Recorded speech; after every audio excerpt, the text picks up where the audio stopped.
Well, it's 2 days after the election, and yesterday I had a really hard time trying to pinpoint why I don't think I've ever felt more heartbroken and hopeless as I do now.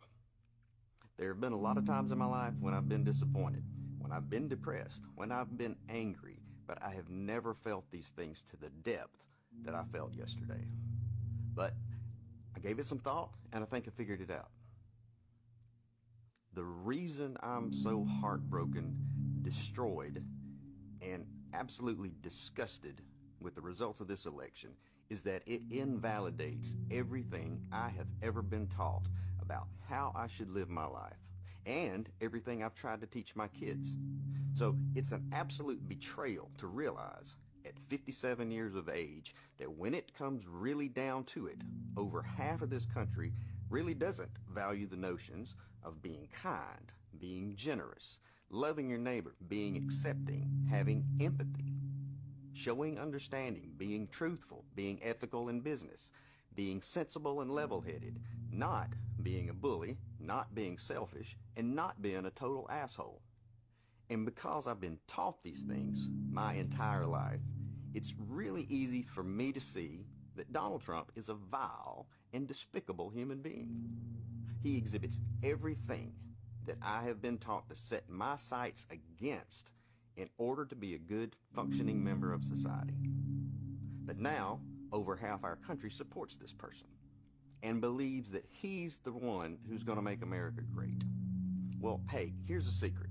Someone who has worked so hard at sowing discord is never going to do anything to unite us. That's his big lie, because he doesn't benefit from Americans coming together. He and all the Tucker Carlsons and Alex Jones out there, they profit from the rage that they're able to manufacture.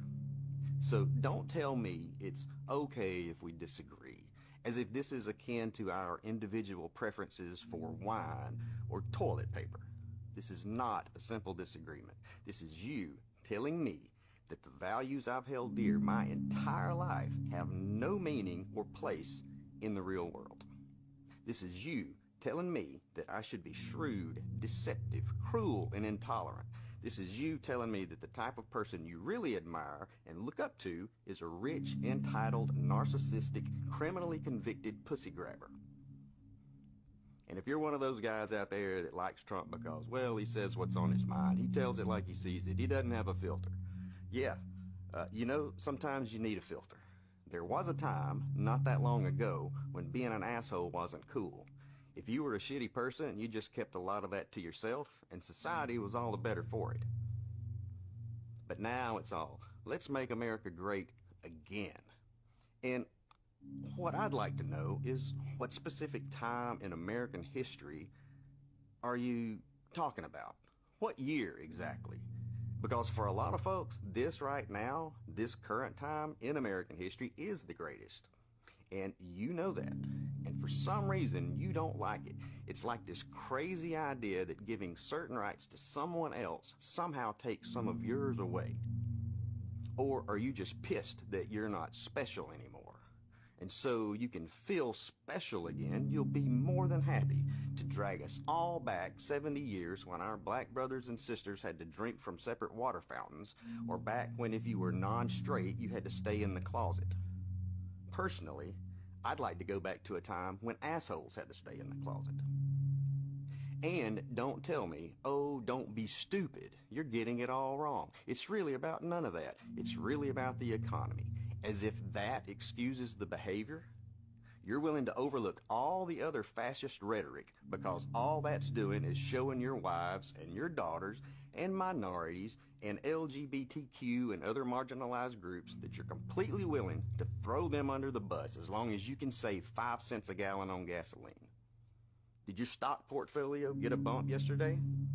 Well, good for you. Maybe you can sit offshore on your new boat and watch this country burn to the ground.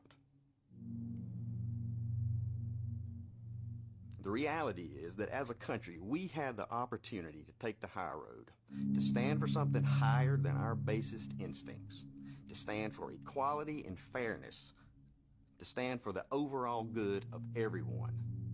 but over half of y'all kept us from taking it. And the whole world was watching. And you know who else was watching? Your non-white friends, your non-straight friends, your wives, your kids, your daughters. So to anyone who actually does claim to value those higher ideals, you know, the ones I mentioned earlier, the ones we were taught as kids in Sunday school. Yeah, Christians, remember Sunday school?